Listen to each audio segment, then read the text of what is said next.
Hello বন্ধু বান্ধবীগণ, আসসালামু আলাইকুম। আজও মুই দেখামো আরও একখান রেসিপি।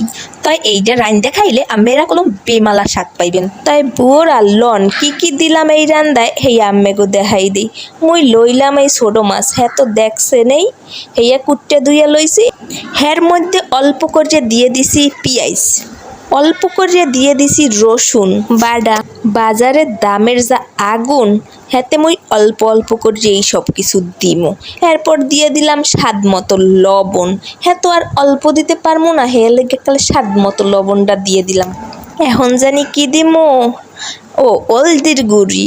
হলদির গুঁড়ি দিয়ে দিলাম অল্প করিয়া। তাই আম্মেরা যেরকম মাছ লইবেন সেরকম আবার অল্প অল্প মশলা দেবেন। এরপর দিয়ে দিলাম আবার জিরার গুঁড়ি। মনে করেন যত অল্প মশলায় রান্দা যায় হেতই তো ভালো। এখন আবার দিয়ে দিলাম মরিচের গুঁড়ি। মরিচের গুঁড়িটা দেওয়ানোর পর একটু দিয়ে দিলাম হরুরার তৈল। হরুরার তৈল মানে হইছে সরিষার তৈল, বুঝছেন, সরিষার তৈল। এরপর দিমু একটু ধনিয়া পাতা। আর মুই কিন্তু দিমু আবার সোয়াবিন তৈল। কইবেন তো হানে বুয়ো ধনিয়া পাতা দিছো মাঝখানে, হ্যাঁ তাই মুই মাহার মধ্যে একটু ধনিয়া পাতা দিলাম, জানি মাখলে একটু গ্রানটা ভালো ঢোকে মাছের মধ্যে।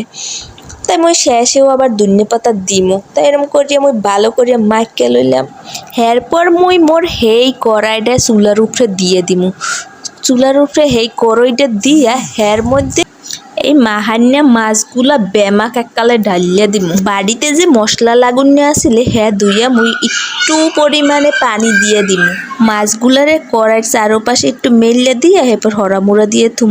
আহারে মুই তো ভুললে গেছিলাম, মুই কাঁচামরিচ দেই নাই ভুলে, হেয়া আবার এখন দিয়ে দিলাম। মোর এই কড়াইটা মোর বেমালা পছন্দের, হ্যার লগে মুই আবার এই কড়াইটাই রাঁধতে বেশি পছন্দ করি। মুই একটা হরা দিয়া 10 মিনিট ডাক্কা দিছিলাম। ডাক্কা 10 মিনিট পর আবার হরাডারে উড়াইয়া মাছগুড়ারে আবার এককালে আস্তে আস্তে এরম করিয়া উল্টাইয়া দিছি। উল্টাইয়া দেওয়ানোর পর আর ডাহি নাই। এরপর এরকম উদলা থাকেই পানিটা টানিয়ে গেছে। পানিটা টানিয়ে যখন একটু হুগনা হুগনা বাপ হইবে তখন এই মোর এককালে রান্নাটা রেডি হইয়া যাইবে। শেষে যে ধনিয়া পাতা দিলাম হ্যাঁ তো আম্মাগো আবার দেখাইতে ভুললে গেছি।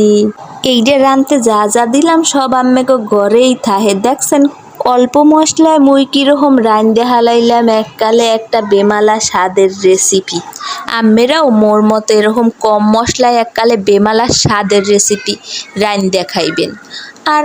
আর মোর ভিডিওতে লাইক কমেন্ট দিয়া জানাইবেন রান্দার পর এইটার চেহারা হইছে এরকম। দেখে এককালে মোর জিভটায় পানি আইয়া পড়ে। তাই মুই এখন খাই।